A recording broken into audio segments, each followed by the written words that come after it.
예, 전번 시간에 개인적인 필요의 기도와 동역자로서의 기도의 하나님과 우리 인간의 서로의 긴밀한 의존적 관계에서의 힘의 균형에 있어서의 역학관계, 역학관계에 대해서 우리가 은혜를 나누는데요. 그러니까 현실 세계에서 일어나는 모든 사건에 대한 그 결과가 과연 나의 기도 때문이냐 아니면 하나님의 섭리의 결과냐에 대해서, 그러나 우리의 기도와 하나님의 섭리가 하나다. 그러니까 인간의 자유로운 행동, 자유의지가 하나님의 섭리에 통합된다는 뜻으로 말씀드렸습니다. 예를 들어보자면 작가이신 하나님께서 소설을 지으셨는데 그 소설 속의 주인공이 등산 가서 절벽에서 떨어졌다가 부사일생으로 살아나서 해피엔딩으로 끝나는 것은 하나님 그 작가의 수준으로서는 이야기를 그렇게 구성했기 때문이고, 주인공의 입장에서는 그 낭떠러지에 떨어지면서 솟아난 나뭇가지를 잡고 큰 소리로 기도했을 때 지나가던 사람이 그에게 자의를 던져서 구한 것은 이 주인공의 수준으로서는 그가 기도했기 때문입니다. 반대로 그 주인공의 동생이 낭떠러지에 떨어져서 죽은 것은 작가의 수준으로서는, 하나님의 수준으로서는 이야기를 그렇게 구성했기 때문이고, 또 다른 수준, 주인공의 입장에서 봐서는 그가 붙잡았던 가지가 부러지는 바람에 강물에 빠졌기 때문입니다. 이 사례가 우리 현실사회에서 유사성에 있어서 하나님의 섭리와 우리의 자유의지가 하나로 통합된다는 뜻입니다. 오늘 제목이 잠언 19장 11절에 나오신 바와 같이 용서하는 것은 자기의 영광임이라는 제목으로 오늘 나누고자 하는데요. 여기서도 하나님의 영광과 우리의 영광에 함께 그 역학관계가 형성된다는 뜻인데요. 우리가 구체적으로 나와 하나님과 이웃 간의 그 화목됨을 이루는 가장 중요한 기독교의 과제인 용서란 무엇이며 과연 그 용서를 어디까지 해야 하며 또 그 궁극적인 목적은 과연 무엇인가에 대해서 은혜 받고자 합니다. 16세기에 토마스 모어라는 작가가 유토피아라는 제목의 책을 출판했습니다. 이 유토피아라는 섬은 화폐도 없고 권력도 없으며 재산을 나누어 공동생활을 하는 이상적 공간을 그리고 있는데요. 말하자면 현실 사회의 그 비극과 인간의 한계에 대한 풍자와 역설이 가득한 책입니다. 이 지은이 작가 스스로도 그렇게 밝히고 있습니다. 이 유토피아라는 것은 현실에 적용될 만한 모델이 아니라고 밝히고 있습니다. 그러니까 그 이상향의 이름도 없다라는 그리스 유와 장소라는 토포스가 합쳐진 합성어 유토피아, 유토피아라고 해서 이 세상에 그런 장소는 존재하지 않는 장소다, 이런 뜻입니다. 어디에도 그런 장소는 없다는 뜻입니다. 참으로 역설적인 제목이죠. 왜 그런가 하면 이 유토피아라는 이곳에는 용서가 필요 없는 사회입니다. 왜냐하면 죄를 범하게 되는 어떤 동기나 상황을 찾아보기 힘듭니다. 그러니까 말하자면 죄로 인한 어떤 실패의 가능성이 없으니까 용서가 필요 없는 것이니까 그게 과연 이상향이 맞는가라는 것입니다. 그러므로 그것은 우리가 요즘 시대에 우리 정치 상황이나 국가의 각 수준을 보면 말하자면 눈 가리고 아웅하는 그 정의와 가식적 평화를 용인하는 기제가 되어 있으므로 비록 인간 스스로는 결코 할 수 없는, 그러니까 이 유토피아라는 소설이 가상의 세계, 허구의 세계를 그리고 있는 것입니다. 그러나 이것을 우리가 부정적으로만 볼 게 아니고 우리 기독교적으로 보면 그게 하나님의 상징으로 보여집니다. 채워질 수 없는 인간 욕망의 저 밑바닥에 그 근원인 그 우리의 하나님의 나라, 그 우리가 욕망하는 갈급하게 찾는 하나님 나라를 보여주는 하나의 이정표가 아닌가 이렇게 생각됩니다. 우리가 이 마음속에 하나님의 계시가 그렇죠. 우리 마음속에 그 갈급한 조용한 세계, 새하늘과 새 땅을 사모하는 갈급한 영혼들의 현상이 현상으로 나타나는 것이 말하자면 이 유토피아라는 소설을 짓게 된 하나의 계기가 되지 않았나 이렇게 생각됩니다. 이 제한된 시간, 이 시간과 공간 속에서의 육체 속에서 사는 우리는 유토피아가 아니라 디스토피아, DYS, 나쁜 장소에서 살고 있는 것입니다. 그러니까 이 디스토피아라는 세계, 이 나쁜 장소인 이 세상이야말로 하나님 우리를 성화시키는 가장 중요한 진리일 수밖에 없다는 뜻입니다. 그런데 이 용서란 것은 하나님으로부터 출발합니다. 그리고 그 적용은 나로부터 시작됩니다. 에베소 4장 32절에도 보시면 서로 인자하게 하며 불쌍히 여기며 서로 용서하기를 하나님이 그리스도 안에서 너희를 용서하신 것 같이 하라고 말씀하고 있습니다. 골로새 3장 13절에도 누가 네게 혐의가 있거든 서로 용납하여 피차 용서하되 주께서 너희를 용서하신 것과 같이 너희도 그리하라. 그러니까 하나님으로부터 용서받은 자가 용서할 수 있으므로 용서를 해야 용서를 받는다는 그 복음서의 말씀을 이 용서를 받기 위한 조건으로 보시면 안 되는 것입니다. 용서하면 그 보상이 주어진다가 아니고 용서 그 자체가 하나님의 영광이요 그의 자녀요 동역자인 우리의 영광이라는 뜻입니다. 그러니까 이 디스토피아 나쁜 장소가 무엇입니까? 우리가 보통 밤에 별이 더욱 빛나는 것처럼 이 낮과 밤의 그 절묘한 조화가 있는 곳에서야말로 하나님의 영광이 드러날 수 있다. 이런 역설적인 내용입니다. 그러니까 우리가 반드시 하나님으로부터 용서받는 그 경험을 가져야 그 경험 자체가 인간을 온전하게 할 수 있다는 뜻입니다. 우리 이 디스토피아 같은 현실에 살더라도 용서의 은혜와 체험이 있다면 우리 속에 있는 자기 중심성의 자아로부터 깨어지는 아픔, 그 고통을 통해서 결국은 우리가 추구하는, 우리가 꿈꾸는 좋은 장소로서의 유토피아, 말하자면 새하늘과 새 땅을 꿈꾸는 존재, 이것이 바로 우리 기독교적인 인간상의 그 절정이라 볼 수 있습니다. 우리가 성경에서 하나님께서 새 계명을 줄 때에, 즉 율법을 줄 때 죄송합니다. 애국을 탈출해서 홍해를 건너서 가나안을 목전에 둔 곳에서 그러니까 시내산에서 이 하나님께서 계명을 주셨습니다. 출애굽기 20장과 신명기 5장에 자세하게 나와 있습니다.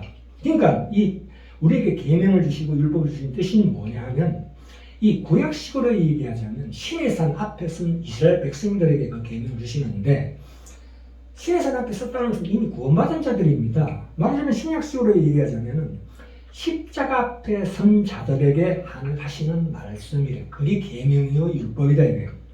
그러니까 내가 젖과 꿀이 흐르는 가나안을 너희에게 줬으니 네가 이제 결단해라. 책임 있는 구원을 이루어 가라. 이렇게 말씀하시는 대목입니다.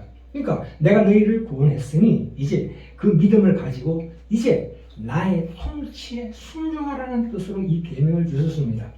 그러니까 제대로 된 신앙이라는 것은 더 이상의 보상이 사실은 필요 없습니다. 왜냐하면 우리가 이 공고한 디스토피아라는 이 공고한 인생을 살아갈 때에 하나님 자녀답게 살아가는 것이 이 율법이거든요. 우리가 세상 살아가면서 기적이 많습니다만 그 기적이라는 것은 우리 공고한 인생, 이 공고한 인생을 계속하게 해주는, 말하자면 죽지 않을 만큼 해주는 기적의 한해서 우리에게 기적을 베풀어 주십니다. 우리가 오늘 평생 살 것을 확보해놓지 못하는 그 갈등과 고통과 고민 속에서 헤매며 그 상황을, 그 정황을 감수하는 종으로서의 삶, 제사장으로서의 삶을 살아라, 이런 뜻입니다.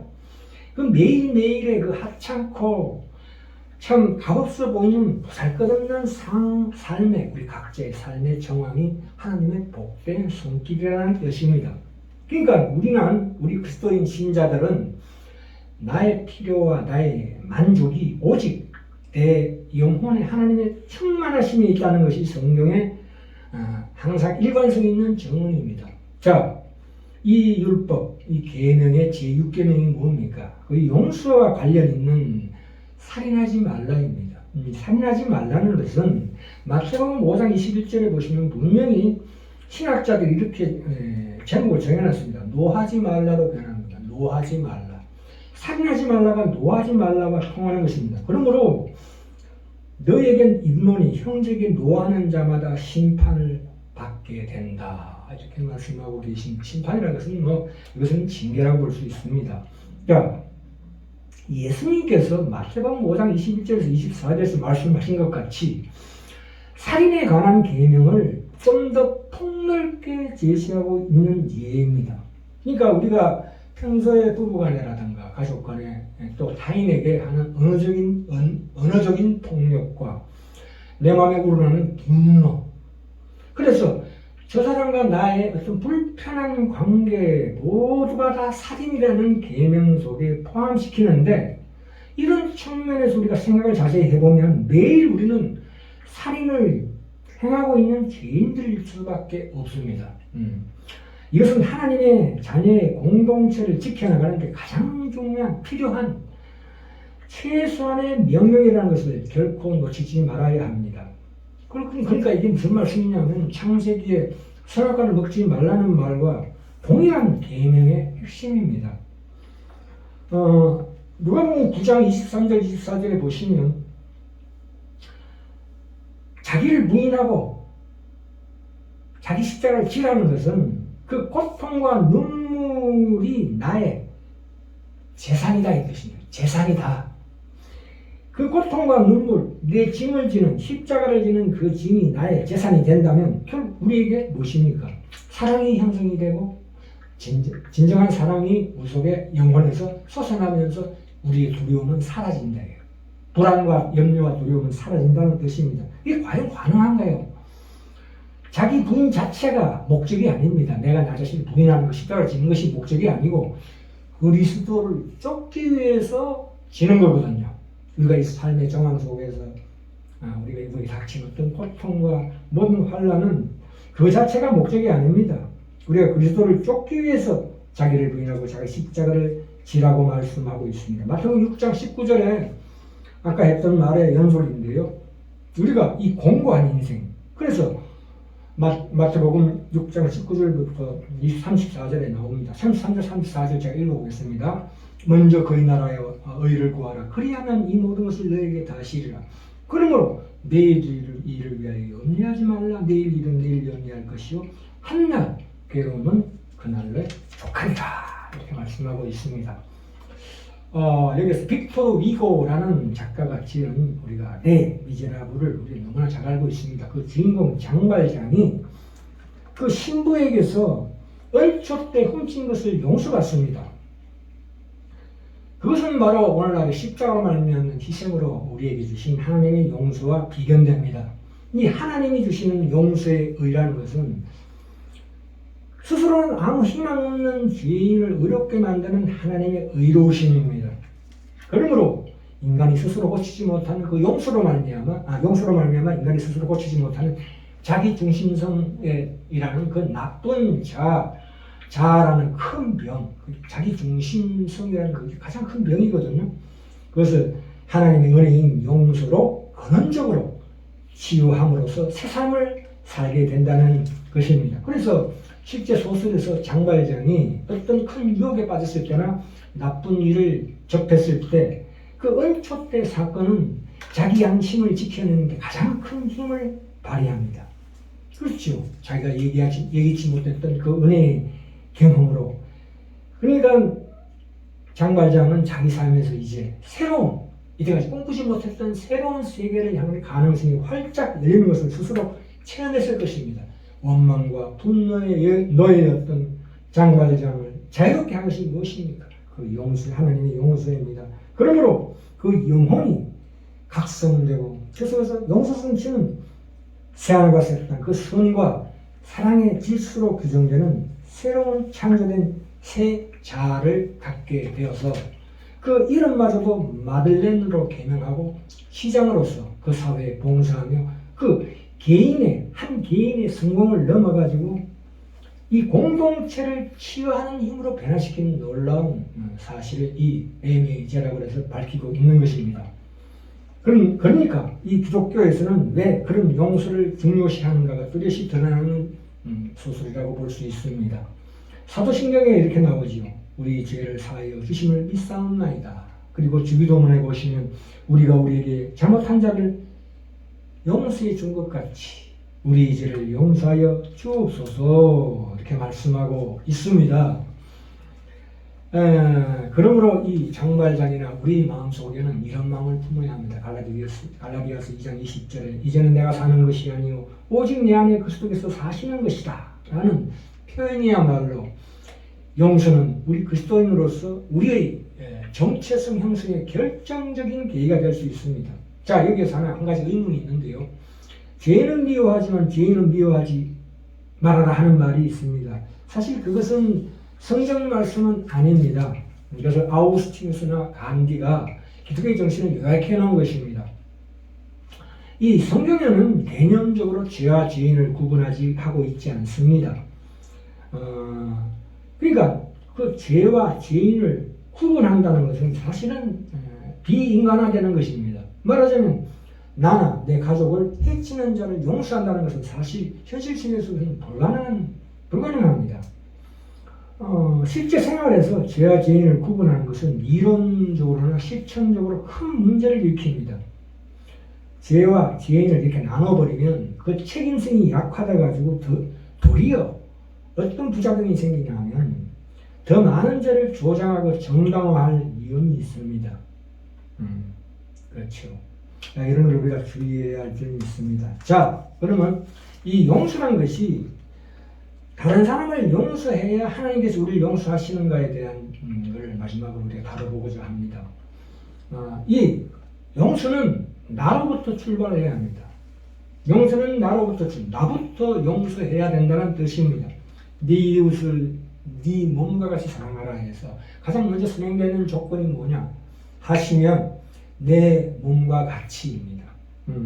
우리 스스로는 자기 자신을 바라볼 때에 참 호감이 가는 상대입니까? 아니죠. 내가 내 자신을 볼 때에도 참으로 더럽고 추한 인간임을 알게 되는 것이 당연히 신자가 가져야 되는 마음입니다. 심령이 가난하고 애통해야 하는 마음이 나옵니다. 그러니까 어떤 사람의 행위를 미워하면서 그 사람을 미워하지 않을 수 있다는 말은 그 사람이 바로 나 자신이기 때문입니다. 내 자신을 사랑하는 것처럼, 그러니까 자기 중심성에 의한 사랑이 있기 때문에 이런 공식이 성립이 되는 겁니다.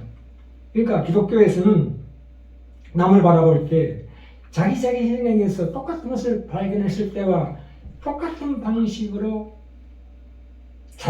용서하라고 합니다.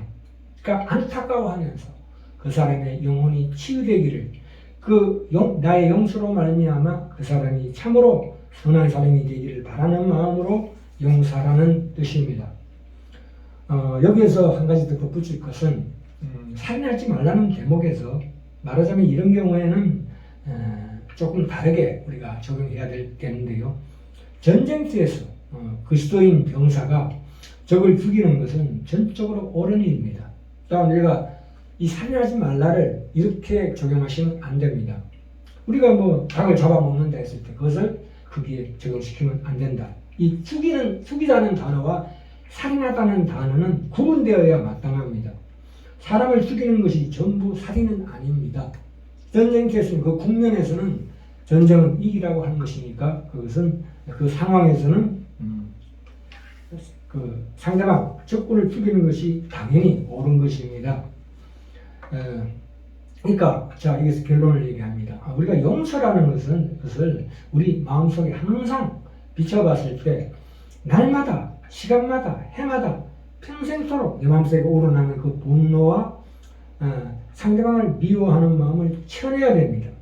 그러니까 내가 내 자신에게 품는 마음을 그에게도 이웃에게도 남에게도 타인에게도 품을 수 있도록 그가 잘 되기를 바라는 마음이 진정한 용서입니다. 고린도서 3장 13절의 말씀으로 마무리할까 합니다. 피차 용서하되 주께서 너희를 용서하신 것 같이 너희도 그리하고.